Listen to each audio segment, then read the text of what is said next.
Okay, so imagine this. 4,000 years of peace. An entire galaxy, all these different species, all working together.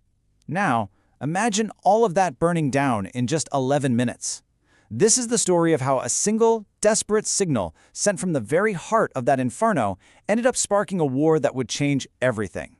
I mean, let's just let that sink in. For 4 millennia, the Galactic Council held it all together. 37 different species coexisting. It was this incredible alliance built on diplomacy, on trade, and, just mutual respect. It spanned the entire known galaxy. And then, it was over. In 11 minutes. That's all it took for some unknown force to just brutally shatter everything. 4,000 years of peace, gone in less time than it takes to make a cup of coffee. Just gone. And the heart of all that destruction, it was right here, the Nexus Station. This place was a monument to that long peace. Inside, they were having a totally routine debate about trade tariffs, and it was about to be violently and permanently interrupted. The attackers were a species no one had ever even heard of, the Drawrath. Brutal, hyper-aggressive warriors who struck without any warning, no negotiation, zero mercy. They just poured into the station and turned the Grand Chamber, the very symbol of galactic unity, into a slaughterhouse. So, as the Council is literally falling apart around him, one ambassador, Tran, he's ignoring all the carnage. He knows this is it. This is the end of everything he's worked for. But he had one last resort to enact, a final, desperate mission he had to complete. And in that moment of pure chaos, Tran ignores all the Council's fancy, advanced, quantum, entangled communication systems. Instead, he reaches for something much simpler, cruder even. It was a simple radio beacon, a gift from a human general who had made him a promise that this signal, this simple pulse, would always be heard. With his last breath, Tran activated that beacon. It was his final, defiant act of faith in a species the Council had always considered too primitive, too young, to even join their ranks. He truly believed someone would answer that call. So that signal, Tran's last hope, is racing across the void. But here's the kicker. 12 hours later, on Earth, there was just silence. A massive solar flare had just knocked out everything, causing a complete communications blackout. The whole Sol system was totally isolated. But as the systems start coming back online, a SETI array down in New Mexico picks up an anomaly. It's a faint, repeating pulse. And here's the really strange part. It was an old Earth military frequency, but it wasn't coming from Earth. It was coming from the galactic core. General Carpenter recognized that signal immediately. It was from the beacon he gave Ambassador Tran all those years ago, a device to be used only if everything else had completely failed.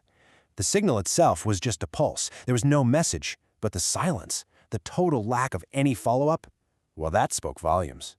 And as you can see on this timeline, the next 72 hours were just this frantic race to figure out what was going on. Earth's intelligence network scrambled, and the picture that started to emerge was horrifying. The Council wasn't just attacked, they were gone, completely wiped out. And in their place, a new, ruthless empire had declared its absolute rule over the galaxy. So, fast forward 6 months. 6 months of frantic, secret preparation. And then they arrived.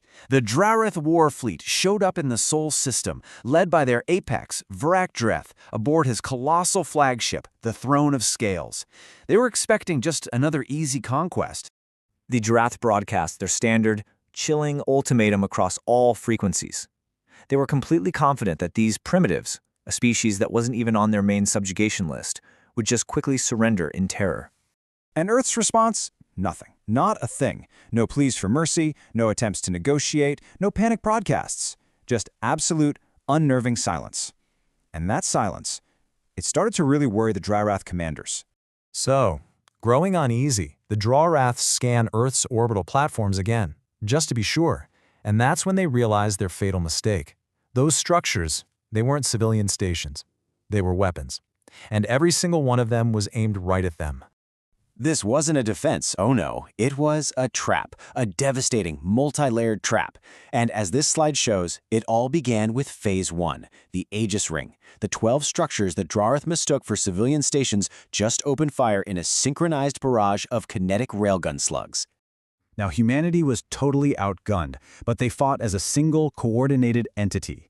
They used their superior speed and maneuverability, and they leveraged those 6 months of intense intelligence gathering to just systematically dismantle the larger, more powerful Dry Earth force.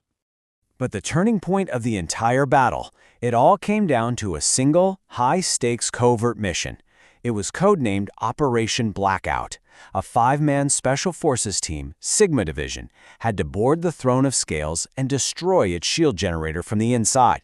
And after fighting through the absolute heart of that massive enemy ship and making a heroic sacrifice, they did it. They actually blew the generator, leaving the Drawrath command vessel completely exposed and vulnerable. So, with the flagship's shields just gone, the longbow stations on the moon fired these massive tungsten rods across the void. They completely obliterated the Throne of Scales, ending the battle in this spectacular explosion. But this incredible, unbelievable victory, it came at a staggering price. And you can see it right here in the numbers. While the entire Drawrath Vanguard fleet was annihilated, humanity suffered devastating losses. Ships, platforms, personnel. It was a really somber, brutal reminder of just how close they had come to total extinction. But then, amidst the wreckage of the Drawrath flagship, a salvage team found something impossible. A melted piece of human tech. It was Ambassador Tran's beacon. A Drawrath soldier had taken it as some kind of trophy, and in doing so, had unknowingly carried the very catalyst for their own destruction aboard their own command ship. But you have to remember, this force was just the Vanguard. Earth survived its first test by answering a dead friend's call. This victory, though, it doesn't mark the end of a battle. No, it marks the explosive beginning of a war for the fate of the entire galaxy.